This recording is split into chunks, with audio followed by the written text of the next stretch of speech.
पहले जाता हूँ और कुछ जो प्रधानमंत्री जी जिस अंदाज में थे, जैसा मैंने कहा, कुछ मेरे पास क्लिप्स हैं उनकी, तो कल का जो मेरठ का भाषण है और मेरठ में किस तरीके से वो, मैंने जैसे कहा कि अंतर्राष्ट्रीय मसले हैं, डोनाल्ड ट्रंप जिस तरीके से ट्रिगर दबा रहे हैं, चाहे टैरिफ का ट्रिगर हो या और भी जो है जिसमें वो डोमिनेट करते हैं, स्वयं प्रधानमंत्री जी को करते हैं, हमारे देश को करते हैं, उस पे कोई प्रतिक्रिया नहीं है। लेकिन बाकी चीजों की बड़ी चिंता है, वो उनको वो यूथ कांग्रेस का प्रदर्शन, बेशक बेशक हम उसकी कहीं पैरवी नहीं करते, जो जहां जो है वो सब जगह अपनी अपनी जगह, लेकिन ये कोई पहला सीन नहीं है, इसके पहले भी देश में बहुत कुछ हुआ है। आप याद करिए कि जब कॉमनवेल्थ गेम चल रहे थे, ऐसे कई से हुए, जब बीजेपी विपक्ष में होती थी, क्या क्या वो प्रपंच करती थी, उससे तो उतना तो नहीं है, लेकिन हाँ, हम उसकी पैरवी नहीं करेंगे। मैं शुरुआत करूंगा नरेंद्र मोदी जी के वो बड़े अजीब गरीब भाषण है जिसकी बड़ी प्रतिक्रिया है। शुरू करता हूं, एक दो क्लिप्स दिखाता हूं, फिर शुरुआत करूंगा सवाल जवाब से, सुनिएगा। क्या उसमें कोई टीएमसी के लोगों ने और देखिए दिल्ली में जो हुआ, क्या उसमें कोई टीएमसी के लोगों ने पाप किया है? नहीं किया है। डीएमके के लोगों ने पाप किया है? नहीं किया है। बसपा के लोगों ने पाप किया है? नहीं किया है। फारूक अब्दुल्ला जी की पार्टी ने पाप किया है? नहीं किया है। सिर्फ और सिर्फ सरफरे नेता, कांग्रेस के बेलगाम नेता देश को तबाह करने पर तुले हुए हैं। अगर आपको प्रधानमंत्री की कुर्सी पर बैठना है तो पहले आपको जनता के दिल जीतने पड़ेंगे। इसी क्रम में एक और है, इसी से कनेक्टिंग है, थोड़ा सा इसी से मिलता जुलता। मत दिखाओ संजीव जी। सरफरे नेता, कांग्रेस के बेलगाम नेता देश को तबाह करने पर तुले हुए हैं। अगर आपको प्रधानमंत्री की कुर्सी पर बैठना है तो पहले आपको जनता के दिल जीतने पड़ेंगे।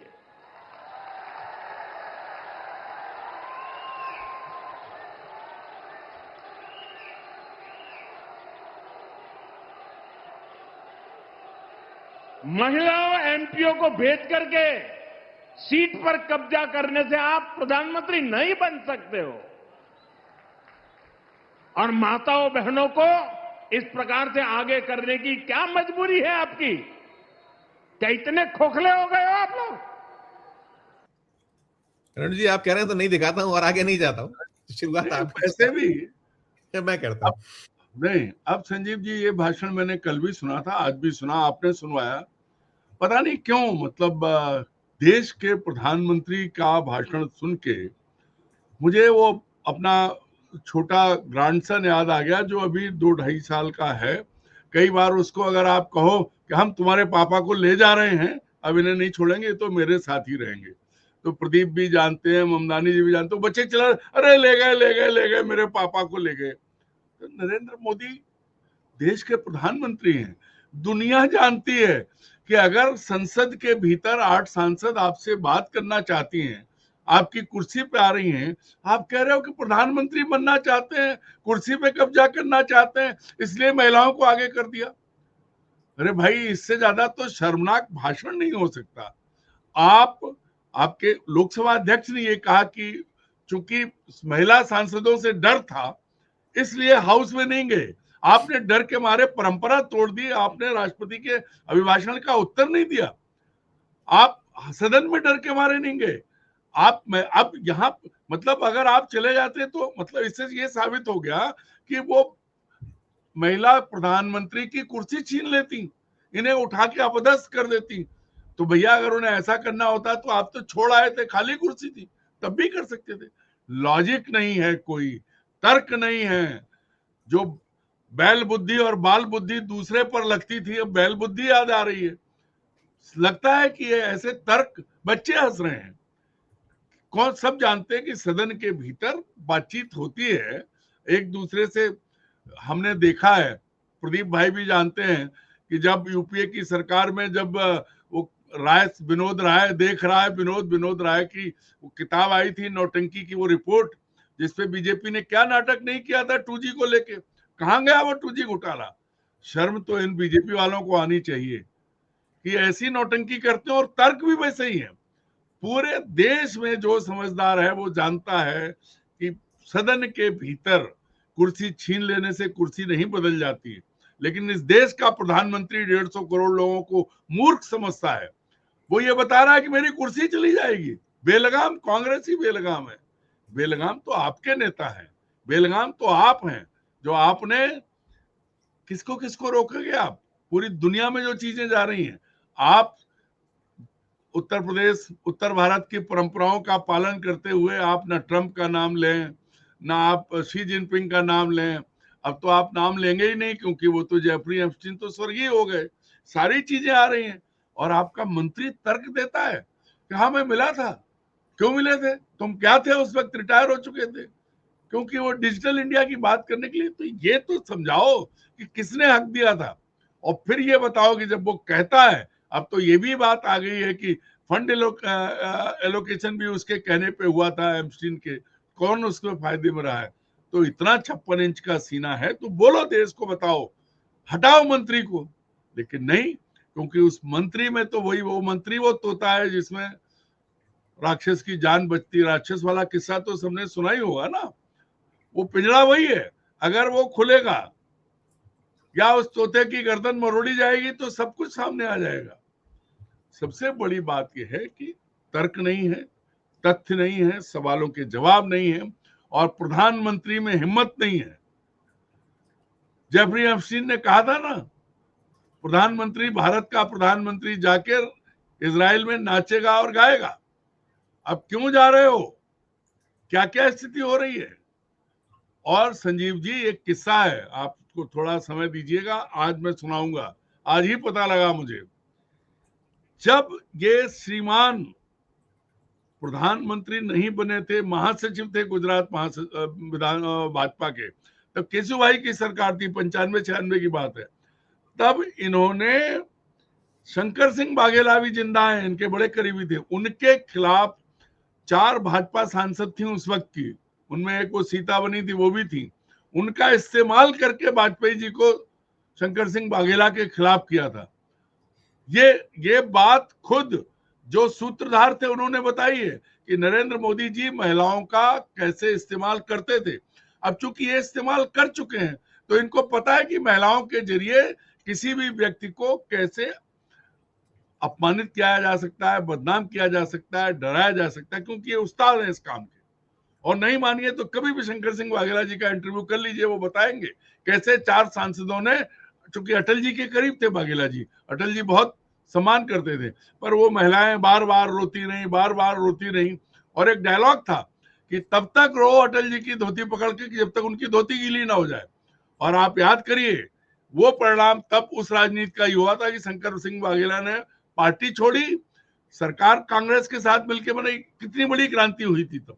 तो ये सज्जन, ये चीजों का इनको ये पता है कि क्या हो सकता है, इसलिए ये डर लग गया कि इनका जो है। अब दूसरी बात जो आती है, आज देश दुनिया क्या जवाब चाहते हैं? लगातार सुप्रीम कोर्ट ऑफ अमेरिका ने जो है टैरिफ का वो रद्द कर दिया फैसला, अब उसने दोबारा ला दिया। वो लगातार आप पर सवाल उठा रहा है, लगातार आपके पाकिस्तान के साथ हुए युद्ध पर सवाल उठा रहा है, कह रहा है कि हाँ जो मैंने चाहा वैसा हुआ।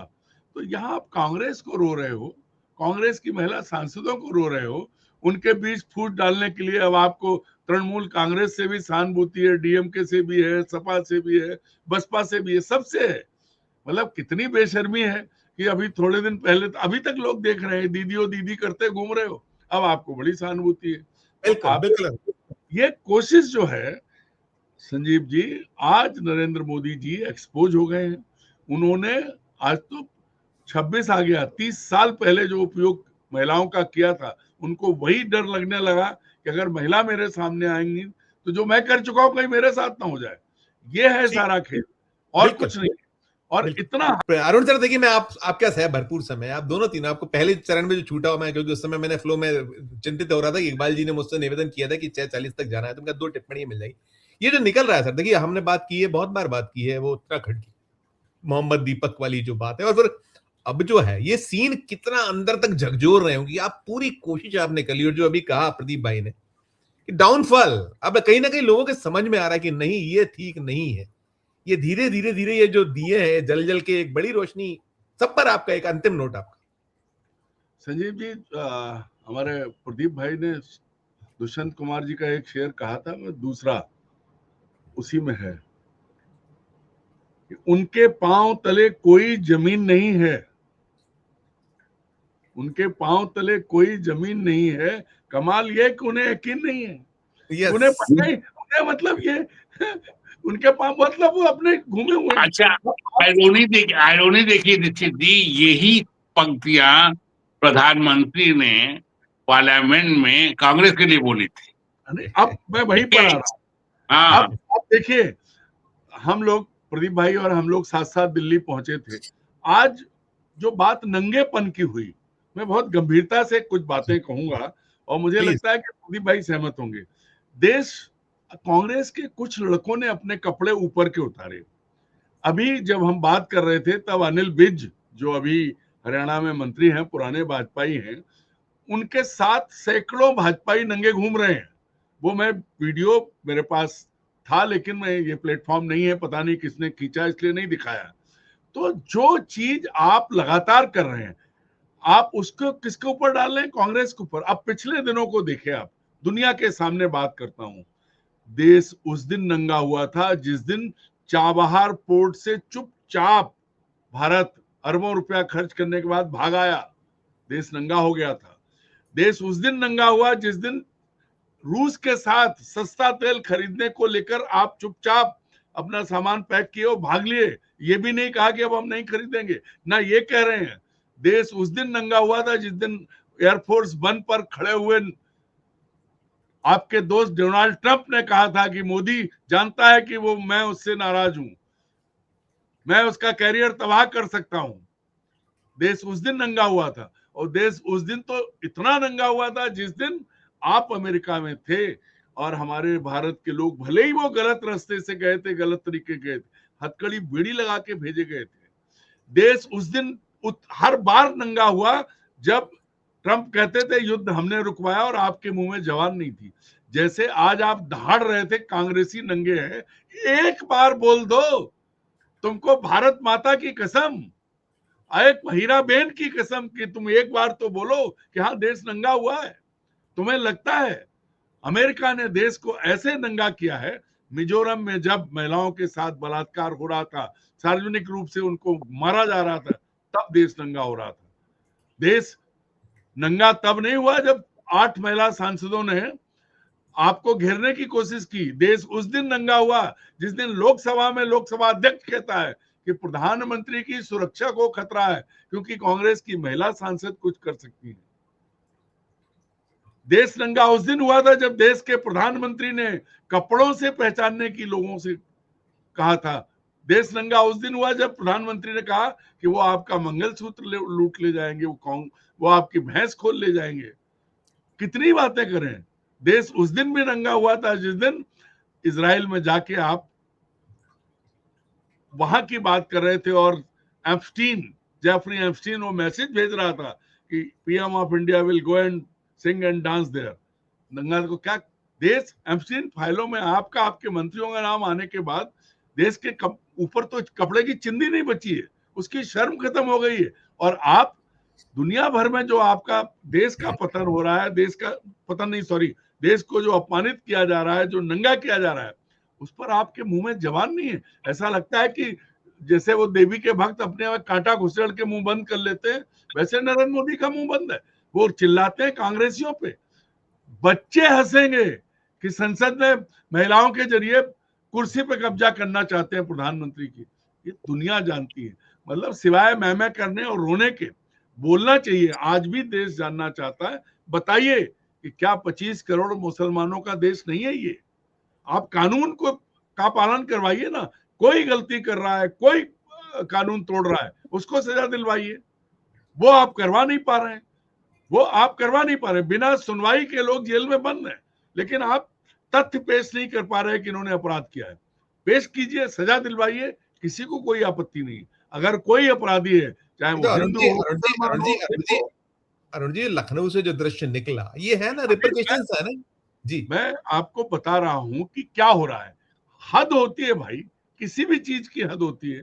कहीं भी आप कुछ भी करने लगे, आप भोपाल में बैठे हैं, हम भोपाल में बैठे हैं, भोपाल में सरकार के संरक्षण में गाय कट गई और कुछ नहीं हो रहा है, और आप मॉब लिंचिंग करते हैं सड़क पे गाय खरीद के ले जाने वाले, दूध की गाय लेके जा रहे हैं उनको मार डालते हैं।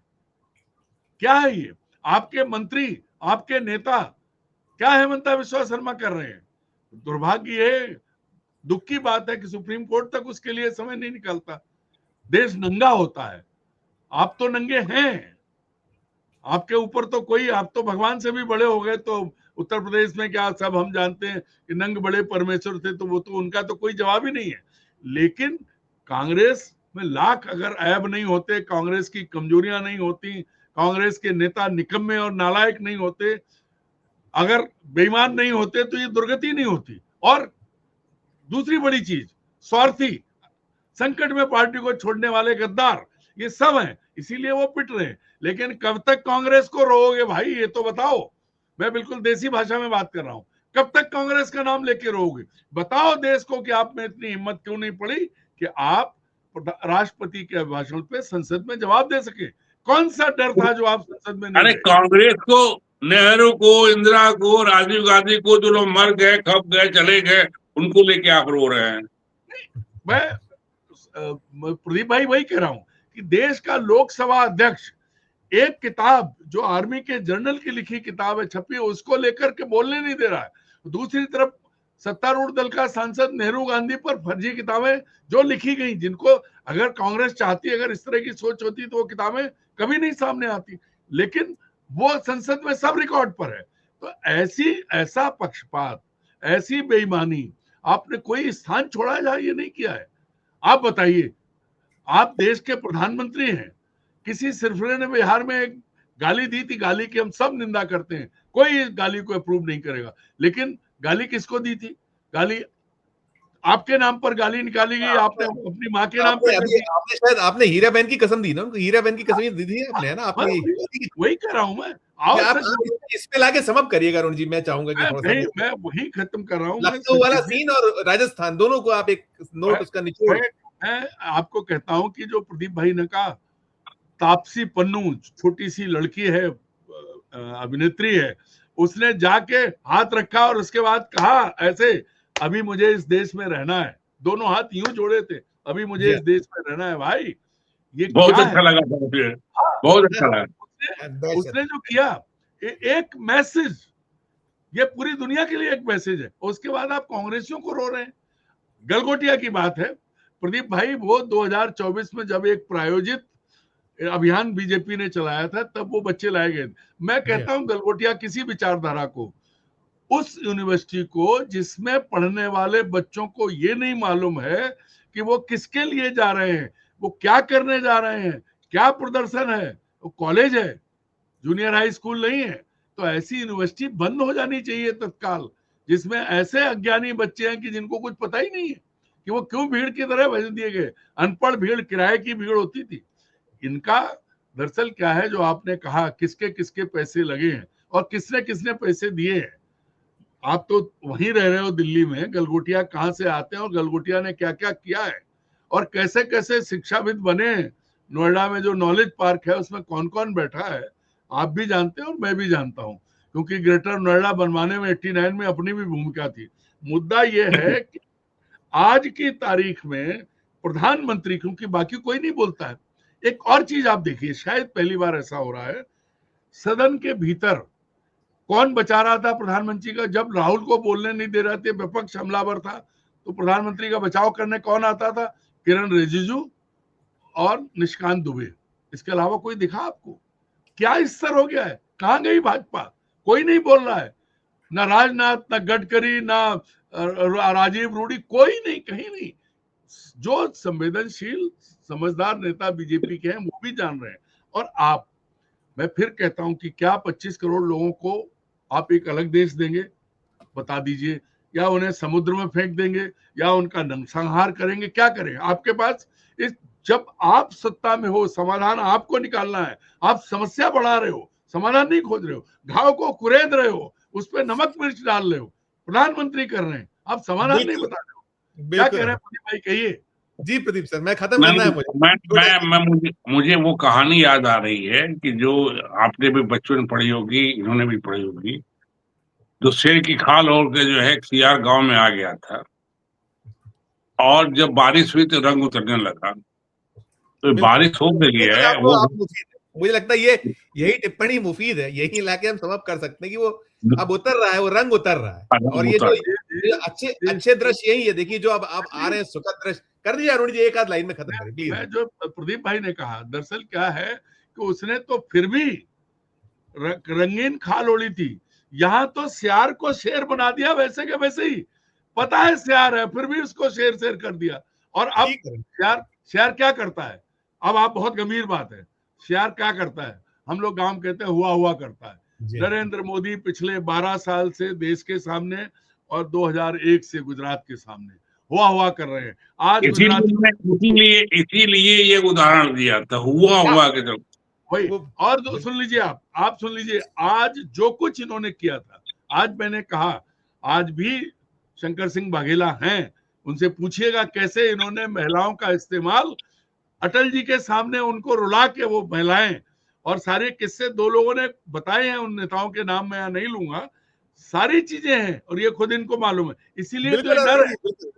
ये आज संजीव जी आखिरी बात है कि नरेंद्र मोदी अब अपने ही उन दावों में फंसे हैं जिनका इन्होंने इस्तेमाल किया है। अब इनको लगने लगा है तो अब करें क्या?